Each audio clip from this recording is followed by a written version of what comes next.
साल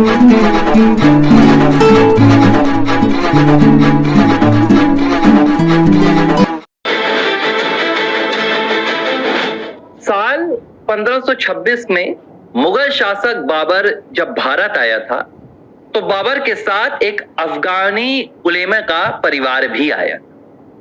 इसी अफगानी उलेमा के परिवार में साल 1888 में मक्का में एक बच्चे का जन्म होता है और ये बच्चा 2 साल का जब था तो ये अपने पिता के साथ तब भारत आ जाता है।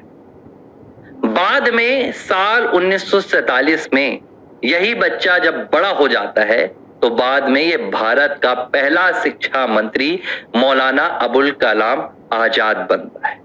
और आज मैं आपको ये 500 साल पुरानी तारीखें, भारत के पहले शिक्षा मंत्री की कहानी, अबुल कलाम आजाद के परिवार की पूरी ये दास्तान क्यों सुना रहा हूं, क्यों मैं आपको बता रहा हूं कि बाबर के साथ आए परिवार का एक बच्चा कैसे आजाद भारत का पहला शिक्षा मंत्री बनता है और फिर अगले 65 सालों तक भारत की शिक्षा ने आपको जो पढ़ाया उसमें आपको सिखाया कि अकबर महान था, आपको बताया कि प्रेम का जो सबसे बड़ा प्रतीक था वो शाहजहां ने ताजमहल बनवाया, आपको बताया गया कैसे मुगल बादशाहों की जो शानें होती थी, लाल किला कैसे उन्होंने बनवाया। ये कोई इत्तेफाक नहीं था, इसका कनेक्शन मैं आपको बता रहा हूं कि क्यों आपको आपकी किताबों में दशकों तक इस तरह के अध्याय मिलते रहे। और आज जब मैं इस तारीख की बात कर रहा हूं तो इसके पीछे एक और बड़ी वजह है, क्योंकि जिस पार्टी के मौलाना अबुल कलाम आजाद थे वो कांग्रेस पार्टी थी और इसी कांग्रेस पार्टी की आज वायनाड से एक सांसद हैं जिनका नाम है प्रियंका गांधी वाड्रा। प्रियंका गांधी वाड्रा ने एक बयान दिया है जिस बयान ने पूरे देश में भूचाल ला दिया है, जिस बयान ने पूरे देश में बवाल मचा दिया है, क्योंकि यह बयान दरअसल आज से 65 से 75 साल पहले दिया जाना था, लेकिन तब किसी ने यह सवाल नहीं उठाया कि क्या वाकई में ये जो भारत की शिक्षा नीति है, इस शिक्षा नीति के तहत बच्चों के मन में उनका दिमाग भारत की संस्कृति से, हिंदू संस्कृति से घोलकर मुगलाई संस्कृति में पिरोया जा रहा है। लेकिन आज प्रियंका गांधी ने क्या कहा? प्रियंका गांधी ने कहा कि जो नई शिक्षा नीति है मोदी सरकार ने जो 2020 में लाई और 2023 में आई पीएम श्री योजना, ये बच्चों के ब्रेन वॉश करने के लिए लाई, यानी कि बच्चों का मति भ्रम करने के लिए लाई है। क्यों लाई गई है और प्रियंका ने ऐसा क्यों कहा, इसके पीछे की पूरी कहानी समझाऊंगा। और पीएम श्री को लेकर कांग्रेस पार्टी का दोहरा चेहरा, केरल से कर्नाटक, तेलंगाना, हिमाचल प्रदेश, झारखंड, बंगाल और तमाम राज्यों की पीएम श्री से जुड़ी हुई कहानी भी बताऊंगा। इस वीडियो के अंत तक जब आप जुड़े रहेंगे तो आपको समझ में आएगा कि कैसे शिक्षा के नाम पर भारत में एक जिहाद चलाया गया और अब जब वो जिहाद खत्म होने जा रहा है तो ये वामपंथी विचारधारा से जुड़े हुए लोग और सनातन विरोध की आग में जलने वाले ये लोग अब घबराए हुए हैं। दरअसल केरल में पीएम श्री जो योजना है, पीएम श्री जो अभियान है, केरल की जो कम्युनिस्ट यहाँ की सरकार है विजयन, इसने पहले स्वीकार नहीं की थी। 2023 में जब तमाम राज्यों ने इस योजना को स्वीकार कर लिया तो 3 राज्य इसमें बचे हुए हैं। इसमें तमिलनाडु बचा हुआ है, इसमें केरल बचा है और बंगाल। इसके अलावा देश के जो तमाम राज्य हैं, केंद्र शासित प्रदेश हैं, सभी जगह ये पीएम श्री योजना स्वीकार कर ली गई है, इसके मेमोरेंडम पर साइन कर दिया गया है। अब ये योजना क्या है मैं ये आपको बता देता हूं। दरअसल पीएम श्री योजना जो सरकारी सहायता प्राप्त स्कूलें होती हैं या शासकीय स्कूलें होती हैं, उनको एक मॉडल स्कूल के तौर पर डेवलप यानी कि उनका विकास करने के लिए केंद्र की एक पहल है।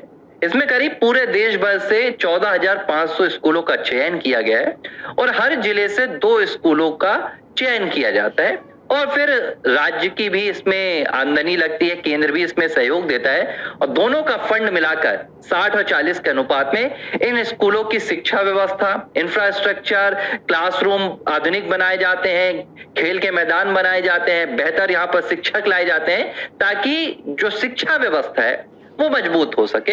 यही पीएम श्री योजना है और इस पीएम श्री योजना को लेकर केरल में विरोध हो रहा था। केरल सरकार का शुरू में कहना था कि भाई हम इस योजना को नहीं लागू होने देंगे क्योंकि ये एनईपी का एक हिस्सा है और नेशनल एजुकेशन पॉलिसी भगवाकरण है शिक्षा का। केरल और वामपंथी हमेशा से इस पर आपत्ति जताते रहे। यही बात तमिलनाडु भी कहता आया है, यही पश्चिम बंगाल भी कह रही है, यानी कि वहां की मुखिया ममता बनर्जी कहती आई है। इनका मानना है कि जो नई शिक्षा नीति में 3 लैंग्वेज का फॉर्मूला है उससे हिंदी थोपी जाएगी और इन राज्यों की संस्कृति और यहाँ की भाषा को दबाया जाएगा, इसके साथ ही भगवाकरण किया जाएगा। तो केरल ने 2023 में इस योजना पर दस्तखत करने से मना कर दिए थे, तमिलनाडु ने भी नहीं किया, बंगाल में नहीं किया। लेकिन बीती 19 अक्टूबर 2025 को केरल के शिक्षा मंत्री वी शिवनकुट्टी ने बाकायदा एक प्रेस कॉन्फ्रेंस की और इस प्रेस कॉन्फ्रेंस में उन्होंने कहा कि हम केंद्र की पीएम श्री योजना पर दस्तखत कर रहे हैं। ये योजना हमारे राज्य के लिए जरूरी है, स्कूलों के इंफ्रास्ट्रक्चर के लिए। हालांकि हम कोशिश करेंगे कि किसी भी मूलभूत ढांचे पर किसी भी तरह से कोई हस्तक्षेप ना हो।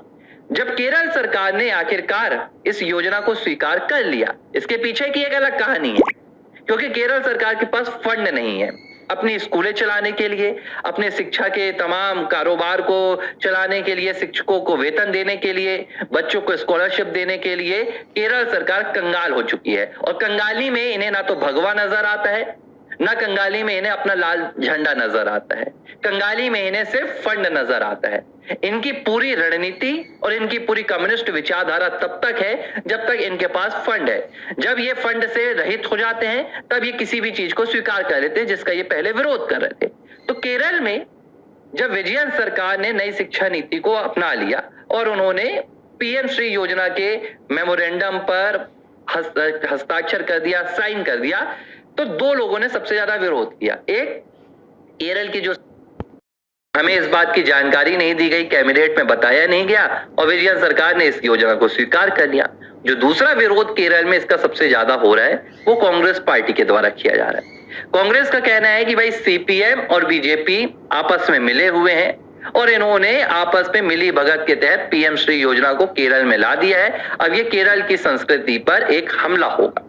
अब आप इस पूरे नजरिए को समझिए कि केरल में पीएम श्री योजना का विरोध कांग्रेस कर रही है विजयन सरकार के खिलाफ, भारतीय जनता पार्टी के खिलाफ, लेकिन यही पीएम श्री योजना कर्नाटक में लागू है, यही पीएम श्री योजना तेलंगाना में जहां कांग्रेस की सरकार है वहां भी लागू है, यही पीएम श्री योजना हिमाचल प्रदेश में जहां कांग्रेस की सरकार है वहां लागू है। मात्र 3 ऐसे राज्य हैं फिलहाल जहां पर कांग्रेस की अपनी सत्ता है। यहां तीनों राज्यों में पीएम श्री योजना की पूरी फंडिंग पहुंच रही है, पीएम श्री योजना यहां पर लागू है, पीएम श्री योजना का यहां पर पाठ्यक्रम चल रहा है, सब कुछ हो रहा है। इसके अलावा झारखंड जहां पर कांग्रेस सहयोगी है वहां भी पीएम श्री योजना चल रही है। देश के तमाम जो दूसरे राज्य हैं वहां भी पीएम श्री योजना चल रही है, भले भारतीय जनता पार्टी की सरकार हो या ना हो। लेकिन केरल में प्रियंका गांधी वाड्रा कह रही हैं कि पीएम श्री योजना जो है ये बच्चों का ब्रेन वॉश करने के लिए लाई गई है। तो सवाल उठ रहा है कि तेलंगाना में आपकी सरकार है, आपने वहां पर पीएम श्री योजना को लागू क्यों होने दिया। दूसरा सवाल उठ रहा है, हिमाचल में आपकी सरकार है, आपकी कर्नाटक में सरकार है, इन तीनों राज्यों में कांग्रेस ने पीएम श्री योजना को क्यों नहीं रोका। जवाब यह है कि इन तीनों राज्यों में कांग्रेस ने जिस लिहाज से चुनाव से पहले जनता का मन रिझाने के लिए बड़े बड़े वादे किए थे, फ्रीबीज योजनाओं का यहां पर उन्होंने पूरा प्रचार प्रसार किया था, उन योजनाओं में इन राज्यों की सरकारों के खजाने पूरी तरह से खाली हो गए। हिमाचल में तो ये हाल आ गया है कि भाई हिमाचल प्रदेश के जो मुख्यमंत्री हैं सुखविंदर सिंह सुक्खू, वो मंदिरों का खजाना लूट रहे थे।